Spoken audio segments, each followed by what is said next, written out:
Halo guys, balik lagi di channel gue Henry CV. Kali ini gue kasih tahu ke kalian nih hal-hal peluang yang bisa kalian manfaatin ketika kalian mau investasi saham atau trading saham. Itu seterah kalian. Nah, di sini gue akan ngebahas yang namanya lagi ada berita-berita tentang pagar laut ya yang ada di salah satu pantai ya Indonesia pastinya yang ngebuat salah satu saham ini anjlok.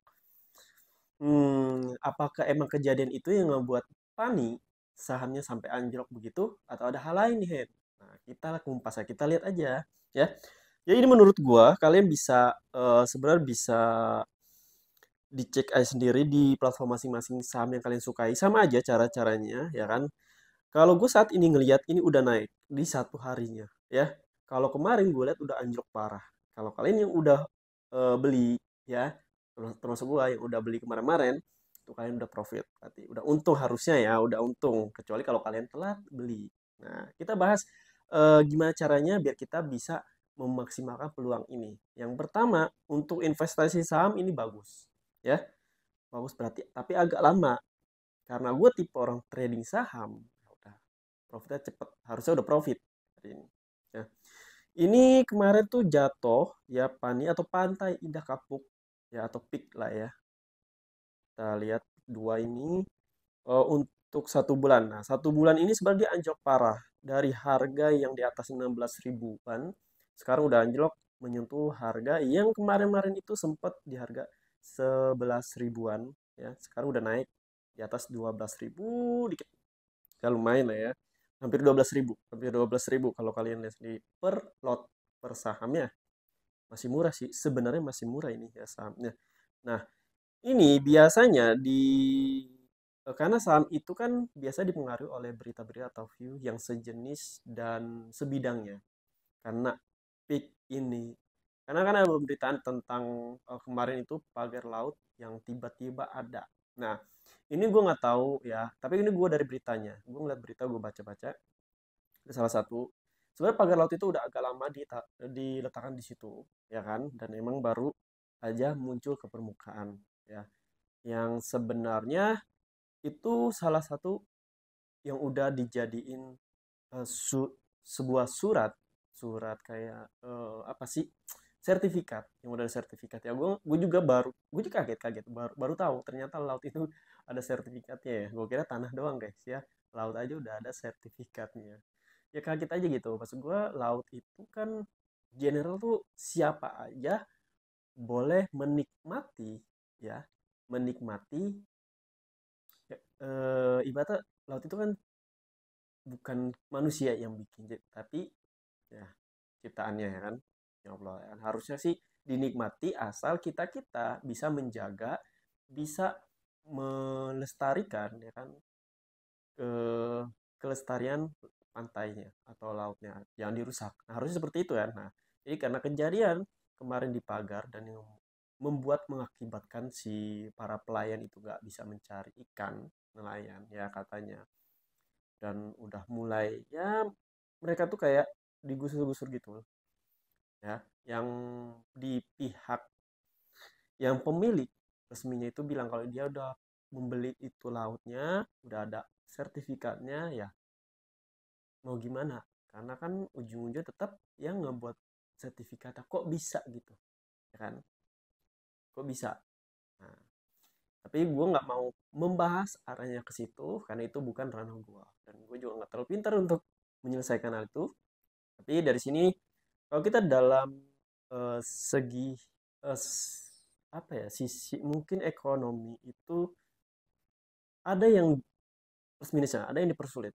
Kalau dari segi ekonomi yang dipersulit itu nelayan-nelayan di sekitarnya. Mereka kan skill ibaratnya kemampuan mereka tuh udah terbiasa mencari ikan tersebut ya di sebuah laut pantai tersebut. Yang dekat gitu nggak mungkin kan mereka jauh-jauh ya kan. Dan itu salah satu menurut gua sebuah pencarian utama untuk mereka menghasilkan uang. Kalau emang kita nggak menemukan solusi tersebut agak sulit ya. Mungkin bagi sebagian orang ada juga yang diuntungkan. Nah, di sini nih titik yang kalau gue lebih suka berada tengah-tengah. Titik yang ada dirugikan, ada yang diuntungkan. Jadi gimana caranya kita untuk menghadapi hal seperti itu, kalau gue dari segi ekonomi, karena gue tuh seorang saham, investasi atau trading saham, jadi ketika hal terjadi ini lebih baik kita manfaatkan, guys, ya. Kita manfaatkan dulu situasi seperti ini, ya kan? Karena gue lihat juga saham Pani yang dulunya tiba-tiba naik nih. Kita lihat 6 bulan terakhir aja. Nah, 6 bulan terakhir ini pernah menyentuh di harga 15 ribuan. Hampir 16 ribu. Ya, di atas 15 ribu. 6 bulan ya, 6 bulan. 6 bulan yang lalu. Nah, ini tiba-tiba jatuh pas ada pembicaraan pagar. Dan menyentuh sekitar 10 ribu. Sekitar 10 ribuan ya. Sekitar 10 ribuan. Dia menyentuh harga terendahnya. Berarti di sini taruhlah kemarin itu 15 ribu ya, kita nggak usah muluk-muluk, tingginya 15 ribu beberapa bulan yang lalu. Kalau kita beli di harga sekarang ini gue nggak ada ajakannya, ini kira-kira prediksi aja, 10 ribu per lot.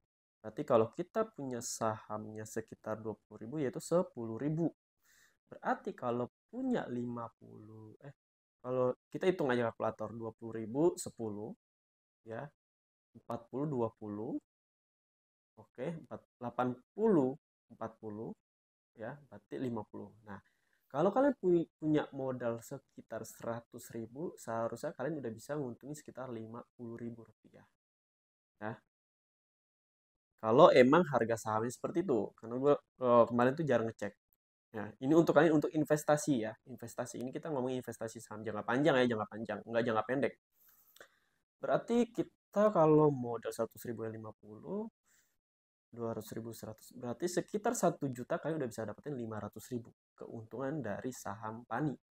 Kalau nanti naik balik lagi di harga 15 ribuan, ini masih di harga 12 ribu, udah naik sih, udah naik sekitar 1000 ya, 1000 udah untung nih sebenarnya sih, udah untung ya, udah untung kalau kalian modal besar, tapi tetap balik lagi ke modal ya.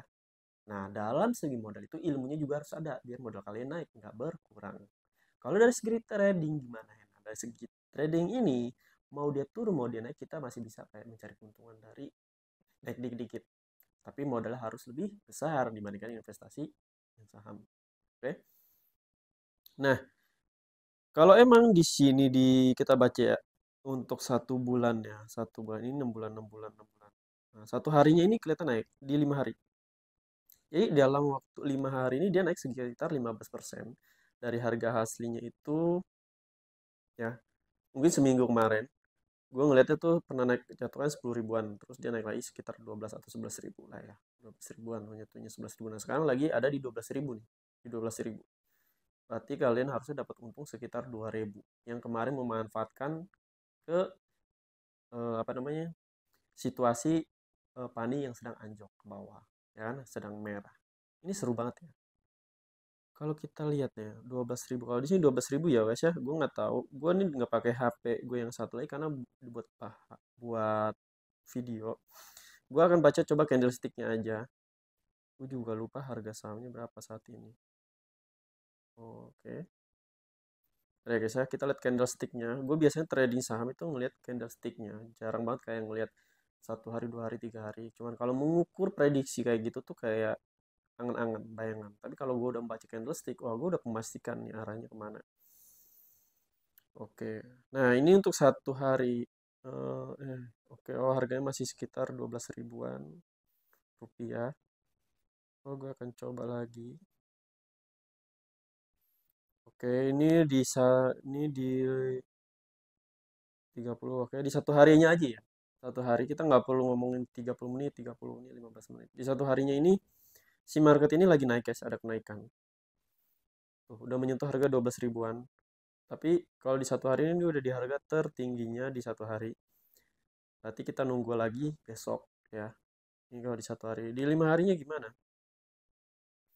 Di 5 harinya ini kalau kita lihat candlestick, kita baca ya, itu masih sekitar, oke. Oke lagi. Nanti gue akan kasih tahu kalian ya. Gue akan screenshot aja ini. Soalnya bukan HP ini sih, beda ya guys ya. Nah, Kalau gue trading biasanya gue menggunakan harian, satu hari. Nanti gue kasih tahu ke kalian di sini satu hari. Jadi satu hari itu apakah bakal naik ya? Jadi biasanya tuh paling barter trading saham itu harusnya minimal itu tiga hari, sehari, 2 hari, 3 hari ya. Bisa sehari, seharian minimal seharian. Ibarat kalian open posisi pagi, sore kalian udah close ya.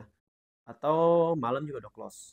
Nah, tapi kalau kalian maksimalnya nih, maksimal ini kalau gue trading itu harus seminggu.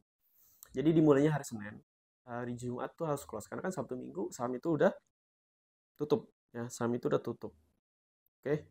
Nah, jadi kalian harus benar-benar memanfaatkan peluang kayak gini guys. Untuk kalian investasi saham jangan banyak. Kalau kalian yang ngerasa, oh gue belum tahu Hen, tapi gue tahu nih saham ini turun gara-gara ada masalah A, masalah B. Nah, kalian lihat informasi keuangannya. Terus kalian lihat nih, project mereka itu seperti apa. Menurutku PIK itu benar-benar, ini dari segi ekonomi ya, PIK itu bagus menurut gua. Gua nggak bilang dari segi yang lain ya. Ini segi dalam segi saham, trading saham, investasi saham. Menurut gua peluangnya itu di PIK itu ada. Kenapa? Untuk saat ini ya, untuk saat ini menurut gua PIK itu benar-benar sebuah kota yang beda menurut gua.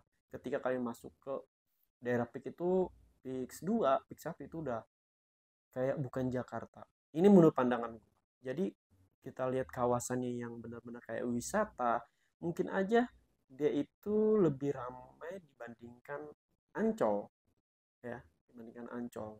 Ya wisata Ancol. Kalau gue lihat ya, ini gue nggak tahu, gue nggak ngedata ramai mana. Tapi kalau gue yang sering datang, ibaratnya gue datang nih berkunjung situ, gue ngeliat di situ kayak wisatanya ada, restoran-restoran yang benar-benar usaha-usaha itu banyak banget ya. Terus kayak kantor, ibaratnya kayak iya kantor ya kan, itu juga ada guys. Jadi bukan hanya soal kuliner, bukan hanya soal wisata, perkantoran pun di PIK itu ada semua. Karena gue pernah interview di situ dan menurut gue masa depannya itu bagus. Nah makanya ketika ada masalah PIK panik, panik ya, panik udah panik gini, itu menurutku udah benar-benar sebuah peluang untuk kita dapetin keuntungan dari sela-sela atau dari masalah ini ya. Kalau kalian emang lihatnya sebagai hal-hal positif atau peluang, itu yang bisa gue ajarin ketika kalian investasi saham dan trading saham. Kalian bisa manfaatin keadaan itu ya, meskipun kalian belum bisa-bisa nih ketika kalian lihat marketnya hancur dan kalian bisa membaca, oh ini project dari Pani ini bagus banget, terus Pani ini pokoknya kita udah kayak BCA aja, meskipun hancur BCA itu udah kayak bank, menurut gue salah satu bank di Asia itu nomor satu tuh BCA ya. Meskipun dia nanti anjlok pun kita masih kayak nggak was-was, kita nggak jelas kalau mereka itu benar-benar bagus, perusahaannya jalan ya kan, terus manajemennya bagus, informasi keuangan juga bagus sama ya kan. PAN itu emang menurut gua PIK itu udah kayak negara lain ya. Gua nggak ngomongin soal itu, maksud gua beda aja gitu, kayak kota-kota yang agak lebih maju ya kan. Kalau kalian lihat kabel-kabel nggak ada tuh yang di atas atas yang jatuh laro, kabel-kabel nggak ada kalau lihat ya. Oke, jadi mungkin ini yang bisa gue kasih tahu kalian. Kalau kalian yang mau belajar trading emas, forex, saham, kripto, bisa cek di playlist YouTube gue atau bisa DM IG gue langsung di kolom komentar video gue. Atau nanti bisa DM IG gue, nanti gue kirimin link grup ya. Nah di grup itu ada materi-materi yang bisa kalian pelajari secara gratis. Jadi nggak ada yang bayar-bayar ya. Dan tinggal belajar. Pilih aja mau di aset A, B, C, mau di saham, forex, apapun itu. Pokoknya terima kasih udah nonton video gue. Sampai jumpa lagi di next video. Bye bye.